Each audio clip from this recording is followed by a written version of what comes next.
Аллах Таала адамзатты караңгылыктан жарык нурга түшүрүү үчүн, бактысыздыктан бактылуулукка жеткирүү үчүн өзүнүн ыйык сөзү Кур'ан-ы Каримди түшүргөн. Кимде ким Кур'ан-ы Каримди жаттаса, амал кылса, башкаларга жеткизсе, анда ал адам бактылуу болот жана Аллах Тааланын даражасын дүйнө жана акыретте бийик кылат. Адамдардын эң жакшысы бул Кур'ан-ы Каримди өзү жаттаган жана башкаларга жеткизген. Мына ушундай улуу китепти, Аллахтын ыйык китебин ар бир адам жаттоону каалайт. Жана Аллах Таала дагы ыйык Кур'ан-ы Каримди жаттоону жана түшүнүүнү жеңил кылган. Бул туурасында Комар сүрөсүндө Аллах Таала мындай дейт: А'удhu billahi minash shaytanir rajim. Bismillahir rahmanir rahim. Wa laqad yassarna al-Qur'ana lidh-dhikri fahal min muddakir. Sadaqallahul azim. Чындыгында биз Кур'ан-ы Каримди эске тутууну жеңил кылдык, андан үлгү алуучу барбы дейт. Аллах Таала бул үммөткө Кур'ан-ы Каримди жаттоону жеңил кылган. Карап көрсөк, 3 жаштагы наристе дагы жана 70 жаштагы аксакал дагы Кур'ан-ы Каримди жаттаган. Ал эми Аллах Таала мурдагы үммөттөргө алардын китептерин жаттоону жеңил кылган эмес. Торат, Забур, Инжил китептерин кайсы пайгамбарларга берилген болсо, ошол пайгамбарлар гана жаттаган. Ал эми андан башка эч бир адам жаттай алган эмес. Ар бир адам Кур'ан-ы Каримди жаттай алат. Мейли ал жаш болсун, же кары болсун, аял болсун, эркек болсун. Ар бир адамга Аллах Таала Кур'ан-ы Карим жаттоону жана түшүнүүнү жеңил кылган. Албетте, адамдын эс тутумуна, зээнине жараша кээ бирлери Кур'ан-ы Каримди эртерээк жаттап бүтсө, ал эми кээ бирлер Кур'ан-ы Каримди көп мөөнөттө, көп убакытта жаттап бүтүшөт. Ыйык Кур'ан-ы Каримди улгайган жашта жаттаган бир канча адамдардын таң калыштуу окуяларын айтып өтөбүз.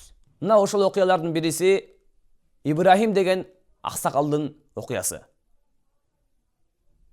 Ал киши 55 күндө Кур'ан-ы Каримди башынан баштап аягына чейин жаттап бүткөн экен. Ал бул туурасында өзү айткан: Мен Кур'ан-ы Каримди жаттоого башында кызыкчу эмесмин. Кийинчерээк чоң улуу адамдардан, улуу алымдардан Кур'ан-ы Каримди жаттоонун фазилетин угуп, менде жүрөгүмдө Кур'ан-ы Каримге болгон кызыгуу пайда болду. Жана өзүм айттым: Эй Ибрахим, сен дагы Кур'ан-ы Карим жаттай аласың. Сенин дагы колуңан келет деп, мына ошондон кийин мен жүрөгүмдөн бекем чечим чыгардым. Бекем ниет кылдым, мен дагы Кур'ан-ы Каримди жаттап бүтөм деп. Ошентип күнүнө эртең менен багындат намазын окугандан соң Кур'ан-ы Каримден бир канча бөлүк жаттап, андан кийин чашка намазын окугандан соң өзүмдүн жумушума барат элем. Бешим намазы болгон кезде жумуштан кайтып келип, жанагы жаттаган Кур'ан-ы Каримден бир канча бөлүгүн кайталачумун.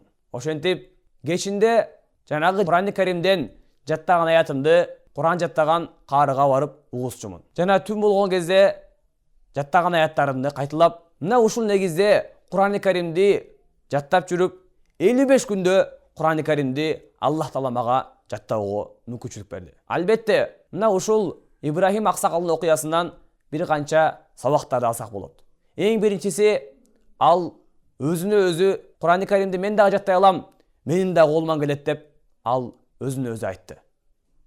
Экинчиси, ал Кур'ан-ы Карим жаттоого жүрөгүнөн бекем чечим чыгарды. Үчүнчүсү, ал ошол жүрөгүнөн чыгарган чечимге жараша тынымсыз менет кылды. Мына ошонун натыйжасында Аллах Таала ага Кур'ан-ы Каримди 55 күндө, 2 айда Кур'ан-ы Карим жаттоого мүмкүнчүлүк берди. Эгер санап көрө турган болсок, 2 айда адам Кур'ан-ы Карим жаттоо үчүн күнүнө Кур'ан-ы Каримден 7 же 8 беттен жаттоосу керек. Ошондуктан ар бирибиз мен дагы Кур'ан-ы Каримди жаттай алам деп Андан соң жүрөгүбүздөн бекем чечим чыгарып, мына ушул аксакалдай тынымсыз аракет кылсак, Аллах Таалам ар бирибизге Кур'ан-ы Каримди жаттаган каарlardan кылууга Аллах Тааланын кудурети жетет. Аллах Таала акыйкатта ар бир адамга Кур'ан-ы Каримди жаттоонун жеңил кылган, ар бир адам Кур'ан-ы Каримди жаттай алат. Ошондуктан Кур'ан-ы Каримди жаттоого